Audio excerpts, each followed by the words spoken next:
It's a crisis. It's a quiet crisis.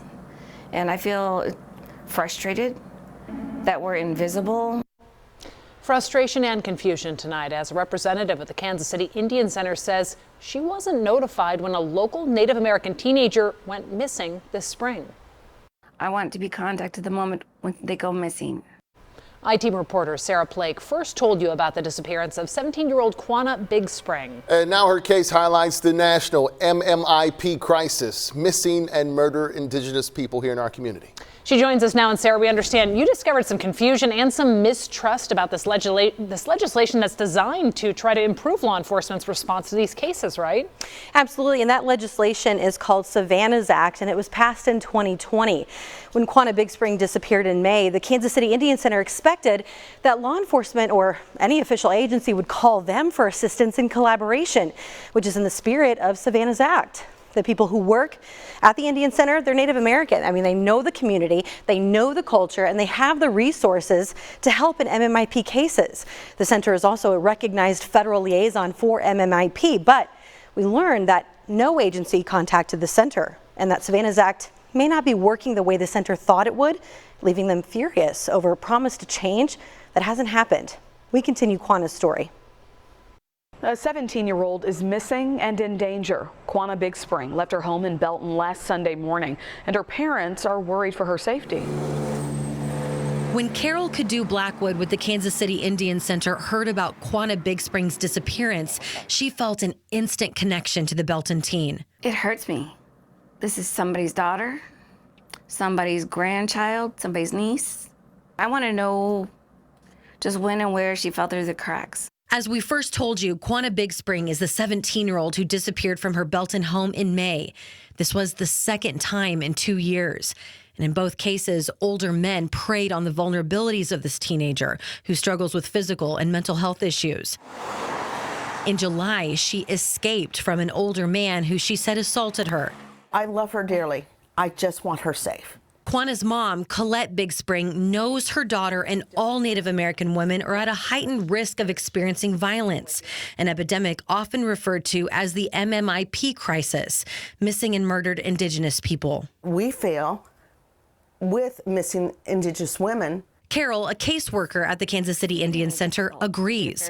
As a leading advocate in the Native community, she says the Belton Police Department should have notified her about Quanah's disappearance. This office was not contacted.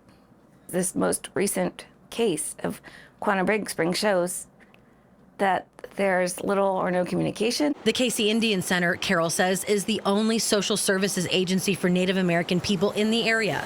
It's one of 41 urban Indian organizations in the country and a valuable resource if Native people go missing or are murdered. I don't want to sit here and wait for a body. No. I want to be contacted the moment when they go missing. Carol expected reporting and communication in MMIP cases like Quanah's would improve after federal lawmakers passed a bill in 2020 called Savanna's Act.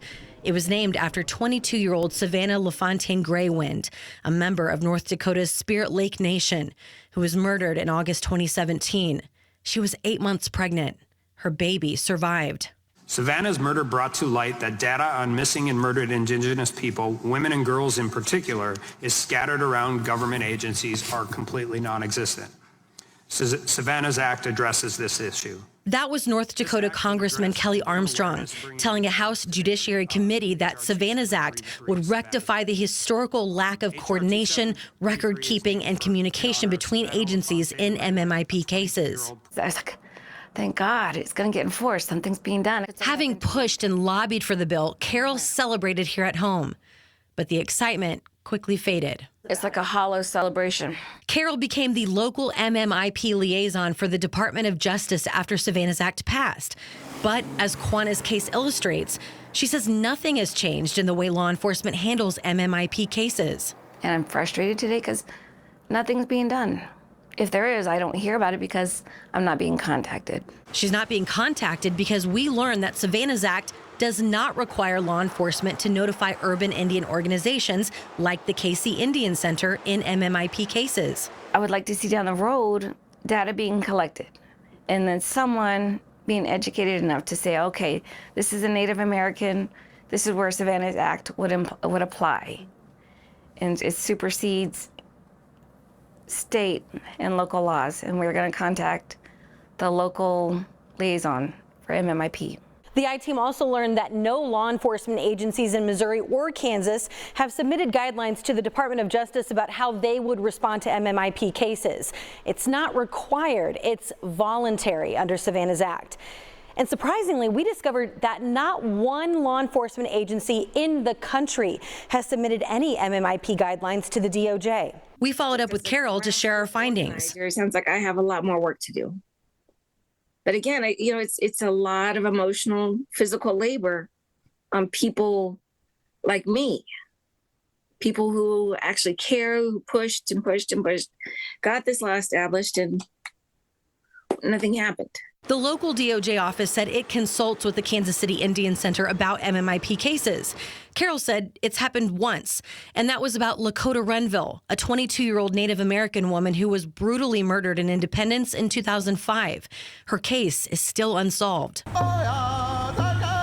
The Indian Center held a memorial in October on the 18-year anniversary of her murder. Executive Director Galen Krauser still has hope Lakota's murder will be solved, but she was astonished when we shared our findings about the loopholes in Savanna's Act. With sadness, really, because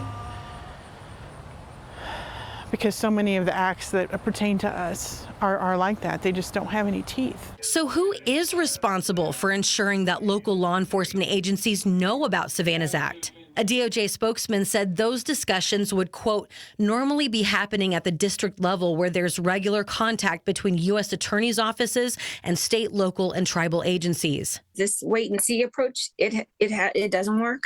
It hasn't worked. Although MMIP cases are rare in this area, the response to Quanah's worries Carol and Galen about how future cases might be handled and how any previous cases we don't know about were handled.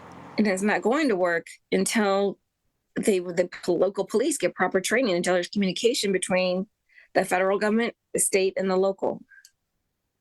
But what is the cost of one life?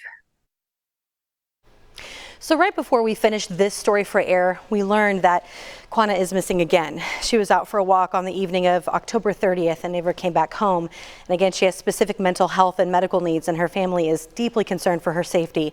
Anybody who's seen her should call Belton Police. You see this number here, 816-331-1500. We will continue to follow Quanah's case and the MMIP issue as a whole. And in fact, we took an in-depth look at a new Kansas law that offers free training for law enforcement on how to investigate MMIP cases. We reached out to more than 300 agencies in the state to see who's aware of it. And you'll hear why our findings have the bill's sponsor saying she has a lot more work to do. That's in an upcoming story you'll see here on 41 News. For the I-Team, I'm Sarah Plake.